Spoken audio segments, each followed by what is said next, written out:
Encore une histoire, c'est un podcast qui est destiné aux enfants, on va dire qui ont entre 2 ans et 10 ans. Il y a plus de 150 histoires en ligne, il y en a pour tous les goûts. Il y a des histoires qui sont très longues, il y a des histoires qui sont très courtes. Le point commun de toutes ces histoires, c'est que c'est Céline qui les raconte. En fait, on raconte des histoires à nos enfants depuis qu'ils sont nés. Et un soir, on était très fatigués.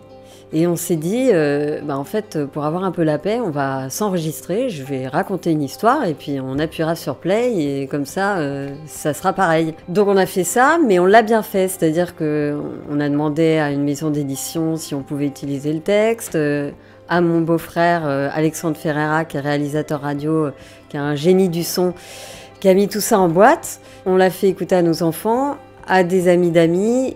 Et en fait, on l'a diffusé aussi sur les plateformes de podcast et ça a cartonné tout de suite. Bonjour à tous, bonjour les enfants. Aujourd'hui, je vais vous raconter une nouvelle histoire. Il y a 2 types d'histoires. Il y a celles qui existent déjà, qui sont issues de livres de la littérature jeunesse. Donc là, on va négocier les droits. Ensuite, Céline va enregistrer, on va envoyer le tout à Alexandre. Et Alexandre va faire le montage, la réalisation, puis on mettra en ligne. Et il y a les histoires qu'on écrit nous-mêmes. Donc là, c'est tout simple. On se met généralement une terrasse de café tous les deux. On boit un petit coup, et puis on écrit l'histoire, ça vient tout seul.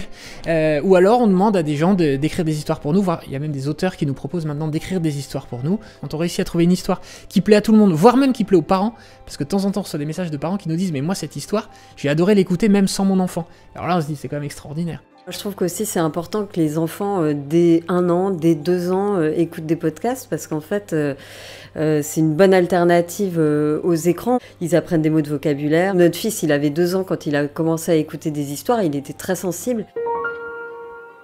Depuis un certain temps, il y avait pas mal d'enfants qui nous demandaient j'aimerais trouver le livre, par exemple, des vacances extraordinaires. Sauf que le livre n'existait pas.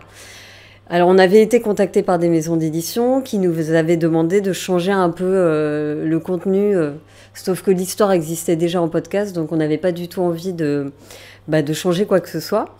Alors avec une petite pointe d'orgueil, on s'est dit on va le faire nous-mêmes. C'est vrai qu'on se prend au plaisir d'adapter nos histoires en livre. Les vacances extraordinaires, c'est le premier livre. Quand on l'a sorti, on n'avait pas mesuré, je pense, la masse de travail que ça représente, c'est quand même un boulot qui est très très important, mais au final on est très content. Ce qu'on savait pas du tout, c'est est-ce que les gens allaient l'acheter, c'est-à-dire que écouter un podcast gratuit c'est une chose, faire la démarche de payer un livre, d'aller l'acheter c'est autre chose, et là on a été très agréablement surpris, c'est que ça a très bien marché, et donc là très prochainement vont sortir 3 nouvelles histoires, là aussi auto-éditées, et puis j'imagine que dans l'année on va continuer parce que ça nous éclate. Céline et moi, on habite avec nos enfants à Issy-les-Moulineaux, qui est une ville qu'on adore. Qu'on aime tellement fort qu'on s'est dit il faut absolument qu'il y ait des histoires qui se passent à Issy-les-Moulineaux, et en particulier sur l'île Saint-Germain, qui est un bijou.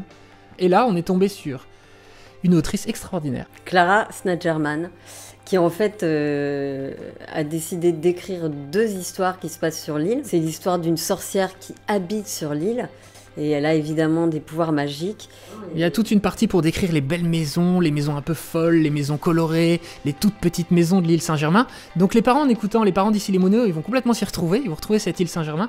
Et les enfants adorent parce que la sorcière, elle fait un peu peur, mais elle est peut-être quand même un peu gentille, mais elle fait quand même un peu peur. Mais elle est peut-être quand même un peu gentille. Donc les enfants adorent et les parents, qui plus est d'Issy-les-Moulineaux, ils s'y retrouvent. Ouais. Histoire réalisée par Alexandre Ferreira, écrite et racontée par Céline Kallmann. Encore une histoire est un podcast produit par Benjamin Muller.